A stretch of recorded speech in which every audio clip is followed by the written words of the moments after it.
As we're talking about some, strategic and intentional things about this process, knowing what you know now and what you've experienced in preparation for this, this advanced professional development opportunity that you are entrenched in right now, what are some tips and advice that you have for pre-dental, not pre, well, yeah, even pre-dental students, current dental students, or those that are recent grads that are pursuing or considering endodontics?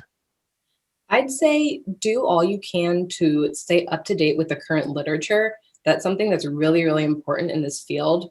You can even go on the American Association of Endodontics and become like a pre-doc or student member and get access to like the Journal of Endodontics online and see all the new innovations that are coming out. It's a very quickly moving field. So that I think that's one of the things that I didn't do enough of before I got in here. Um, Mm. but now going through all of this in different seminars for literature, classic literature and current literature, there's so much to know in an interview that would look great to know all of these different things that are going on to show that you're so interested and invested already, that you've been looking these things up and staying up to date.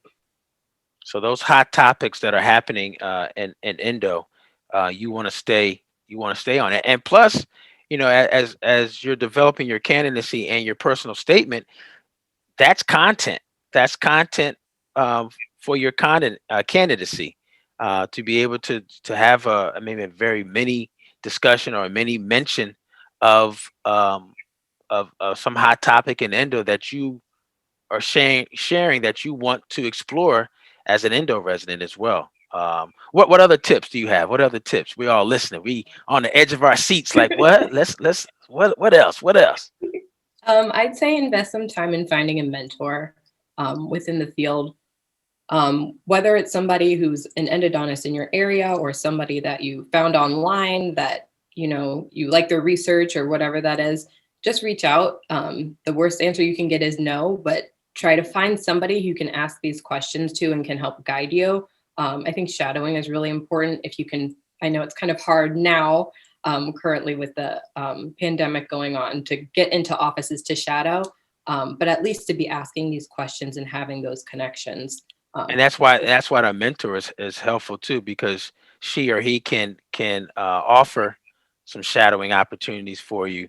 And I will tell you that there's so much value in having someone that's already done it and that's willing to show you how they have done it, and then also what they're doing in the profession. And for those of you that are listening and watching, that's why it's important to stay connected or get connected into a network where you have access to those types of professionals. And I know in our Dr. Darwin on Demand network, we've got I have several classmates that are endodontists.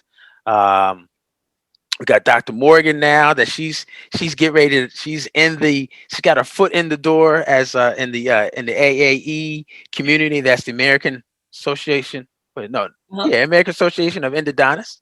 Yeah, and so that's important for both of those reasons, for mentorship and for shadowing. What else? What else? Another thing that I've found important is going to conferences, either online or in person, Mhm. and just seeing what other people are saying, seeing who's in these meetings. Endo tends to be a lot of good research coming out of specific groups. So, like, there's the Toronto group. So, you can see what kind of literature is coming out of them and how they're presenting, and what they're presenting about. So that's a great way to stay connected, see who's saying what and what's kind of going on in the endo world. Now you mentioned the Toronto group. Now, are there any other similar groups that candidates should be on the lookout for?